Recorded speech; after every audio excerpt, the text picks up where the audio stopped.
मजादार कहानी सुनिबा पई आम चैनल को सब्सक्राइब करंतु।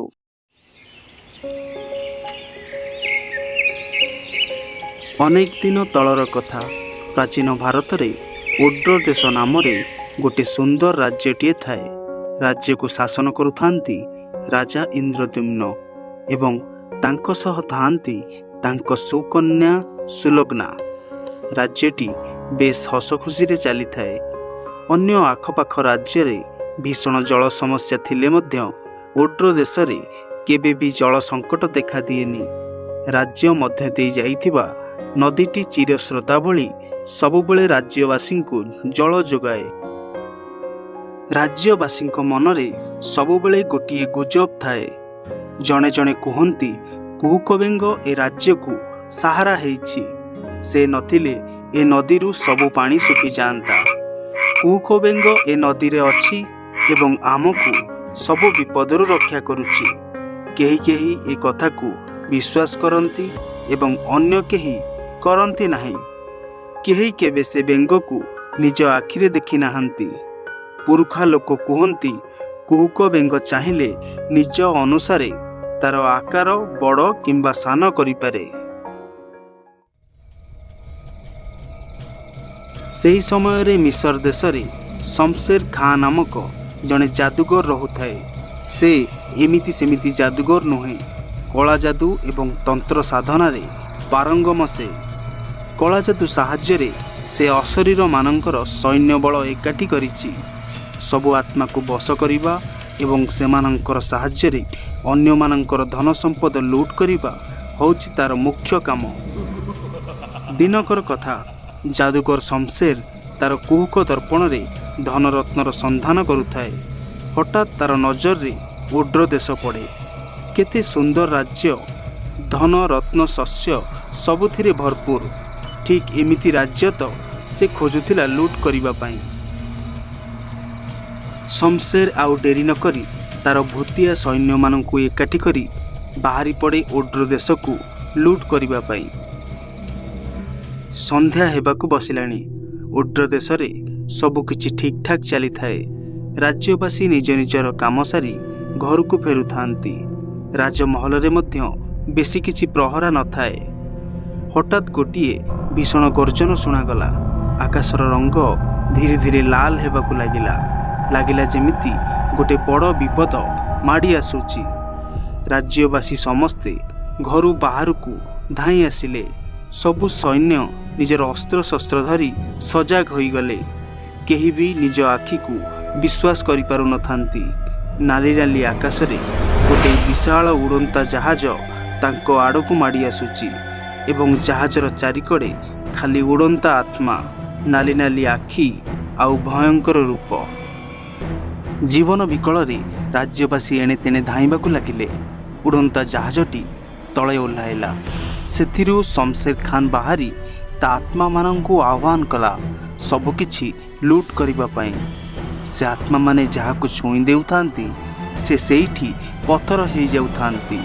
एमिति राज्य सारा लोकंकु पत्थर करि सारिलेनी। राजा इंद्रद्युम्न सैन्य मानंक सह मिसी युद्ध करुथांती। मात्र से मायावी आत्मा एवं शमशेर खान रो कला जादू आगरे सबु विफल हेउथांती। गोटे परे गोटे समस्ते पत्थर पालटि जाउथांती। राजा जीवन विकल रे सुलग्ना को राजमहल रे लुचेई रखि थांती। हेले शमशेर रो नजर राजमहल रे पड़े। सुलग्ना को देखिला परे से ताको निज रानी करिबा को इच्छा करे। राजा इंद्रद्युम्न को मध्य से पत्थर करी राजकन्या सुलग्ना को नहीं फेरी आसे पुणी तार माया नगरी को। राज्य सारा हाहाकार, सबुआड़ सुनसान। सबु जीव एवं मनीष पत्थर पालटि जाई थांती। टिके हेले भी कहार स्वर शब्द सुना जाऊ न थाए। नदी कूल रे आउ केही भी नाहांती। सबु श्मशान परि लागुछि। केजाणी को कालरू कुहुक बेंग सोई रहिथिला। हठात तार निद भांगिला। नदीरू बाहर को आसी देखे तो ता राज्य रे आउ केही जीवित नाहांती। समस्ते पत्थर पालटि जाइछंती। कुहुक बेंग जोरे रड़ी छाड़ला। तार शरीर विशाल आकार हो गला। लंबा लंबा डिया मारी आसी पहुँचला ରାଜପ୍ରସାଦରେ। ରାଜାଙ୍କର ପଥର ମୂର୍ତ୍ତି ଦେଖି ସେ ବ୍ୟାକୁଳ ହୋଇଗଲା। ଚାରିଆଡ଼େ ରାଜକୁମାରୀକୁ ମଧ୍ୟ ଖୋଜିଲା, କେଉଁଆଡ଼େ ବି ପାଇଲା ନାହିଁ। ଆଉ ଡେରି ନ କରି ରାଜାଙ୍କର ମୂର୍ତ୍ତିକୁ ତାର କୁହୁକ ବଳରେ ସେ ପୁଣି ଜୀବିତ କଲା। ରାଜା ଜୀବିତ ହେଲା ପରେ ନିଜ ଆଖିକୁ ବିଶ୍ୱାସ କରିପାରିଲେ ନାହିଁ। ଏ ତ କୁହୁକ ବେଙ୍ଗ, ଆମ ରାଜ୍ୟର ରକ୍ଷକ। ସତରେ ସେ ଫେରି ଆସିଛନ୍ତି। ରାଜା କୁହୁକ ବେଙ୍ଗର ପାଦ ତଳେ ପଡ଼ିଗଲେ, ହାତ ଯୋଡ଼ି ନେହୁରା ହେଲେ ସୁଲୋଚନାକୁ ସେ ରାକ୍ଷସ ଯାଦୁକର ଶମଶେର ଠାରୁ ମୁକୁଳେଇ ଆଣିବା ପାଇଁ। ରାଜାଙ୍କ ମୁହଁ ଏସବୁ କଥା ଶୁଣି କୁହୁକ ବେଙ୍ଗ ନିଜର କ୍ରୋଧ ସମ୍ଭାଳି ପାରିଲାନି।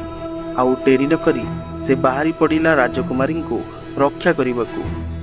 ଏପଟେ ଯାଦୁକର ଶମଶେର ରାଜକୁମାରୀକୁ ଯାଦୁ କରି ଗୋଟିଏ କାଚ ପାତ୍ରରେ ବନ୍ଦୀ କରି ରଖିଥାଏ ଏବଂ ସବୁ ଆତ୍ମାମାନଙ୍କୁ ପ୍ରହରା ଦେବା ପାଇଁ ତାଗିଦ କରିଥାଏ। ବିଶାଳ କୁହୁକ ବେଙ୍ଗ ଲମ୍ବା ଲମ୍ବା ଡିଆଁ ଡେଇଁ ଯାଦୁକରର ଜାହାଜ ଆଡ଼କୁ ଯାଉଥାଏ। ଯାଦୁକରକୁ ଆଭାସ ହେଲା କ'ଣ ଗୋଟେ ବିପଦ ତା ଜାହାଜ ଆଡ଼କୁ ମାଡ଼ି ଆସୁଛି। ସେ ସାଙ୍ଗେ ସାଙ୍ଗେ ତାର ପ୍ରେତାତ୍ମାମାନଙ୍କୁ ସଜାଗ କରାଇଲା ଆଉ ଆକ୍ରମଣ କରିବାକୁ ନିର୍ଦ୍ଦେଶ ଦେଲା। ଚାରିଆଡ଼ୁ ପ୍ରେତାତ୍ମାମାନେ କୁହୁକ ବେଙ୍ଗକୁ ଘେରି ଯାଇଥାନ୍ତି, ହେଲେ କୁହୁକ ବେଙ୍ଗର ସେ କିଛି ବି ଅନିଷ୍ଟ କରିପାରୁନଥାନ୍ତି। କୁହୁକ ବେଙ୍ଗ ଗୋଟେ ଗୋଟେ କରି ପ୍ରେତାତ୍ମାମାନଙ୍କୁ ତାର ଲମ୍ବା ଜିଭରେ ଟାଣି ଆଣି ଗିଳି ଦେଉଥାଏ। ଡେଇଁ ଡେଇଁ କୁହୁକ ବେଙ୍ଗ ଶମଶେରର ଜାହାଜକୁ ଅଧା ଭାଙ୍ଗି ସାରିଲାଣି। ଶମଶେର ଆଉ ନିଜର କ୍ରୋଧ ସମ୍ଭାଳି ନ ପାରି କୁହୁକ ବେଙ୍ଗ ଉପରକୁ ତାର ମାୟାବୀ ଅସ୍ତ୍ରଶସ୍ତ୍ର ପ୍ରୟୋଗ କରୁଥାଏ। ଯୁଦ୍ଧ ଖୁବ୍ ଘମାଘୋଟ ହେଉଥାଏ। କୁହୁକ ବେଙ୍ଗ ଆଉ ଶମଶେର ଖାଁ କେହି କାହାକୁ ଉଣା ପଡ଼ୁନଥାନ୍ତି। ଶମଶେର ଯେତେ କଳା ଯାଦୁ କରୁଥାଏ, କୁହୁକ ବେଙ୍ଗକୁ କିଛି ବି ଫରକ ପଡ଼ୁନଥାଏ। ଯାଦୁକରର ସବୁ ଆକ୍ରମଣରୁ ବେଙ୍ଗ ବଞ୍ଚି ଯାଉଥାଏ। ଶେଷରେ କୁହୁକ ବେଙ୍ଗ ତାର ଲମ୍ବା ଜିଭ କାଢ଼ି ଯାଦୁକରକୁ ଭିଡ଼ି ଧରେ। ଯେତେ ଛାଟିପିଟି ହେଲେ ବି ଯାଦୁକର ଶମଶେର ବେଙ୍ଗ କବଳରୁ ଆଉ ଖସିପାରେ ନାହିଁ। କୁହୁକ ବେଙ୍ଗ ତାର ବଡ଼ ପାଟି ଖୋଲି ଯାଦୁକରକୁ ଗିଳି ଦିଏ। ହଠାତ୍ ସବୁକିଛି ଥମିଯାଏ। ଯାଦୁକରର କଳା ଯାଦୁ ସବୁ ଧୀରେ ଧୀରେ ଉଭାନ ହେଇଯାଏ। ରାଜକୁମାରୀ ବନ୍ଦୀ ହେଇଥିବା କାଚ ବାସ୍କଟି ମନକୁ ମନ ଭାଙ୍ଗି ଚୁରମାର ହେଇଯାଏ। କୁହୁକ ବେଙ୍ଗକୁ ପାଖରେ ଦେଖି ରାଜକୁମାରୀ ଖୁସିରେ ତା ପାଖକୁ ଧାଇଁ ଆସନ୍ତି। ରାଜକୁମାରୀଙ୍କୁ ପିଠିରେ ବସେଇ କୁହୁକ ବେଙ୍ଗ ଫେରିଆସେ ତା ରାଜ୍ୟକୁ। ରାଜ୍ୟବାସୀ ଯେଉଁମାନଙ୍କୁ ଯାଦୁକର ଶମଶେର ପଥର କରିଦେଇଥିଲା, ସେମାନେ ଏବେ ଯାଦୁକରର ମୃତ୍ୟୁ ପରେ ସବୁ ଜୀବିତ ହୋଇସାରିଥାନ୍ତି। ସମସ୍ତେ ଚାହିଁ ରହିଥାନ୍ତି ରାଜକୁମାରୀଙ୍କର ଫେରିବା ବାଟକୁ। କୁହୁକ ବେଙ୍ଗ ରାଜକୁମାରୀଙ୍କୁ ପିଠିରେ ବସେଇ ଡେଇଁ ଡେଇଁ ରାଜ୍ୟରେ ପହଞ୍ଚେ। ରାଜ୍ୟବାସୀ କେହି ନିଜ ଆଖିକୁ ବିଶ୍ୱାସ କରିପାରନ୍ତି ନାହିଁ। ଏତେ ବଡ଼ କୁହୁକ ବେଙ୍ଗ।